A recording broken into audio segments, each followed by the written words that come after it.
हर हर महादेव, जय शिव शंभो। भक्तजनों, आप सबका मेरे YouTube चैनल राम त्रिपाठी 88 पे स्वागत है। आज मैं आप सबको शिव महापुराण का 11वां अध्याय सुनाऊंगा, जिसमें शिवलिंग की स्थापना के बारे में दिया हुआ है, एवं 12वां अध्याय आप सबको मैं सुनाऊंगा, जिसमें शिव जी का विवेचन दिया हुआ है कि शिव भगवान जी का कौन कौन सा क्षेत्र है। तो चलिए कथा को ध्यानपूर्वक यहीं से स्टार्ट करते हैं। आप सब भी ध्यानपूर्वक कथा को सुनिए एवं शिव महापुराण का आनंद लीजिए। बोलिए हर हर भोलेनाथ, गणपति बप्पा मोरया।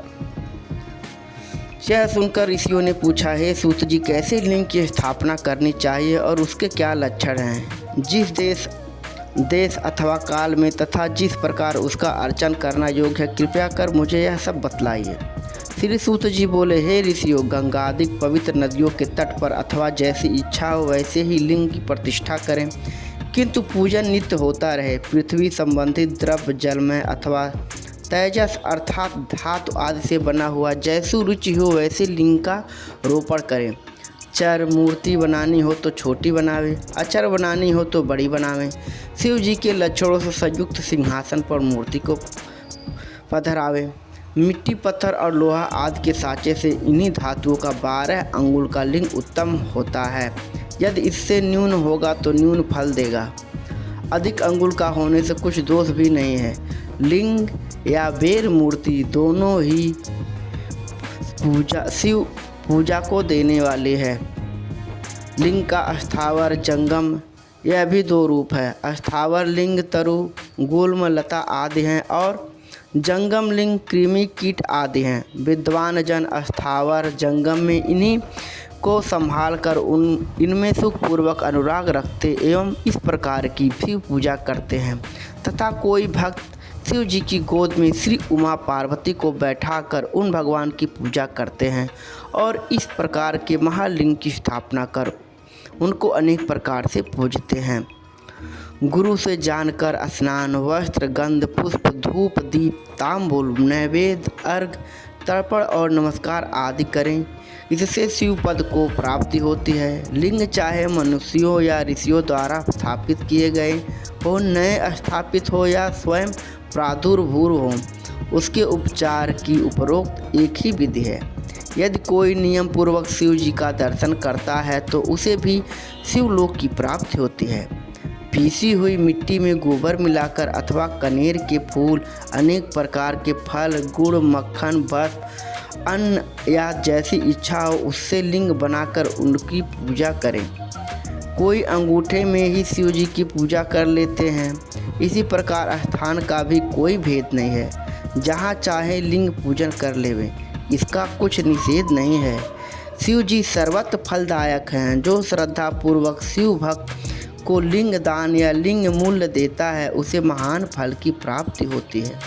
जो नित्य 10,000 प्रणव का जाप करता है अथवा प्रातः संध्या दोनों समय जो 1,000 जप करे तो उसे शिव पद की प्राप्ति हो। ब्राह्मणों को पंचाक्षर शिवाय नमः के जप में प्रणव लगाना चाहिए तथा फल प्राप्ति के लिए गुरु से दीक्षा पूर्वक मंत्र ले लेना योग्य है। गुरु ज्ञानी होना चाहिए और उसमें भी ब्राह्मण होना योग्य है। ब्राह्मण को नमः शब्द पहले बोलना या लगाना चाहिए। अन्य वर्ण मंत्र में नमः शब्द कहें। स्त्रियां यथाविधि अंत में नमः शब्द लगावें। ब्राह्मण की स्त्री नमः पहले लगावे।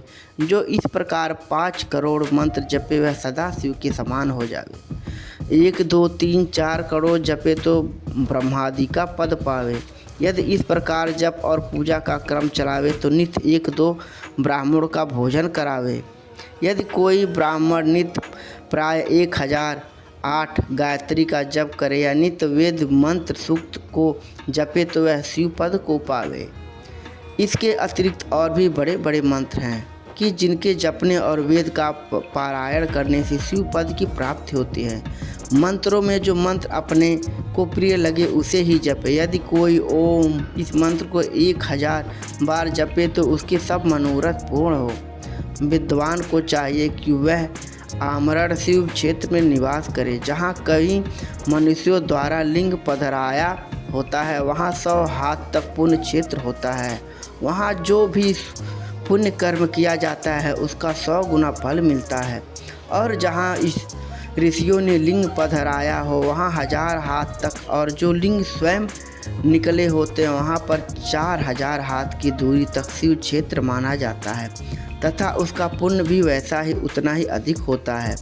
कवियों का कहना है कि ऐसे पुण्य क्षेत्र में कुआं, बावली, तालाब और तलाई आदि का होना आवश्यक है।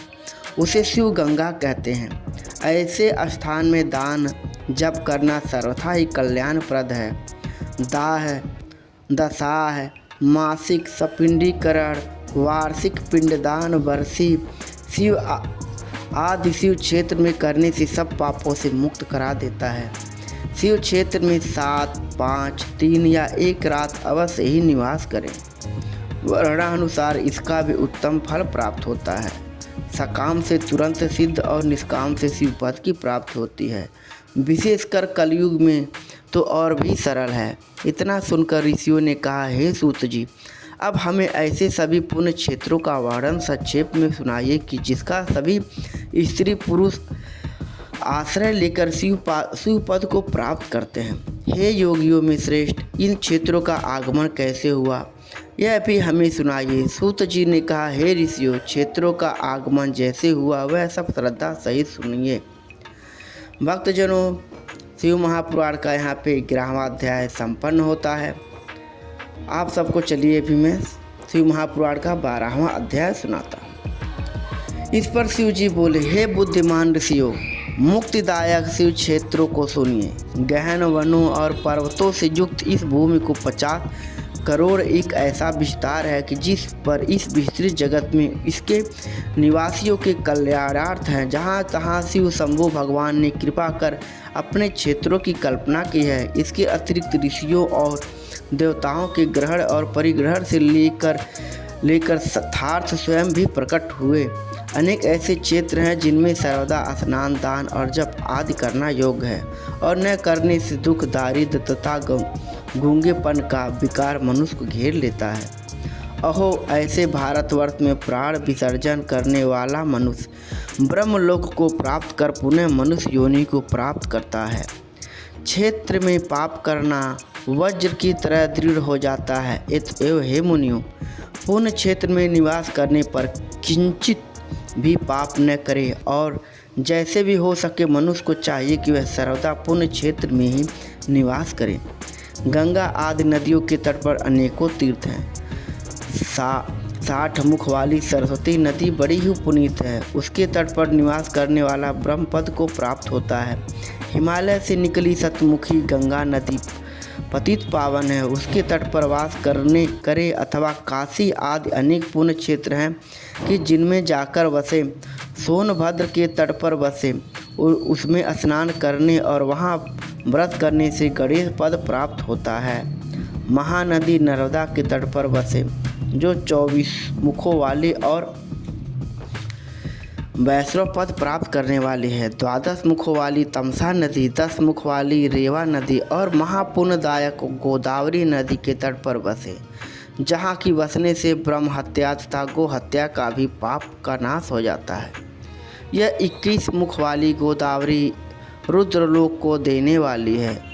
इनके अतिरिक्त 18 मुख वाली कृष्णवेणी नदी विष्णुलोकदायक, 10 मुखी तुंगभद्रा ब्रह्मलोकदायक और सुवर्णमुखी नदी जो 9 मुखों वाली है और जो ब्रह्मलोक से च्युत हुए प्राणियों को अपने तट पर जन्म देती है, तथा सरस्वती, पंपा, जन्या, श्वेत नदी, महापुण्या कावेरी जिसके 27 मुख हैं।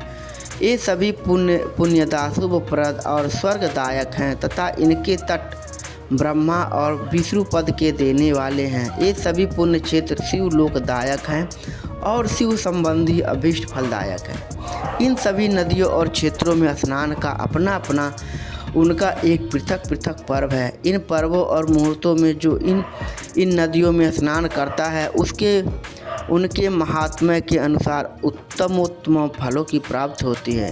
यदि सदाचारी, सद्वृत्ति और सद्भावना से बुद्धिमान पुरुष इन नदियों के तट पर निवास करता है तो उसे अनेकों प्रकार की रिद्धि सिद्धि प्राप्ति होती है। किंतु ऐसे पुण्य क्षेत्रों में थोड़ा भी किया हुआ पाप मनुष्य के बड़े से बड़े पुण्य का नाश कर देता है, और जब उतने ही समय तक उसके लिए अपराश्चित करे तब वह क्षय होता है, क्योंकि पुण्य ही ऐश्वर्य को देने वाला है। कायिक वाचिक पाप तो शीघ्र नष्ट भी हो जाते हैं, परंतु मानसिक पाप वज्रलेप के समान होता है, जो कल्प कल्पांतर तक नहीं छूटता, और वह केवल ध्यान से ही छूटता है। जप ध्यान और तप से सब शरीर को सुखावे, तब कहीं उनसे छुटकारा प्राप्त होवे। पुण्य पाप के 3 चक्कर हैं, बीज, वृद्धि और भोग। ज्ञान द्वारा इन तीनों को घटाया बढ़ाया जा सकता है, परंतु इस प्रकार के प्रयत्न की आवश्यकता ही क्या है। न पाप करेगा न उसको समन करने का यत्न होगा। इत एवं जगत में निष्पाप जीवन ही उचित है, और मनुष्यों को सच्चा सुख तभी प्राप्त होता है। भक्तजनों, महादेव का शिव महापुराण कथा आज यहीं पे 12वां अध्याय संपन्न होता है। कृपया कथा को ध्यानपूर्वक सुनिए और उसका मनन कीजिए। मनन करने से ही आत्ममंथन होता है, आत्ममंथन करने से ही सभी पापों का नाश होता है। तो इसी के साथ में आज का मेरा वीडियो संपन्न होता है। बोलिए हर हर महादेव।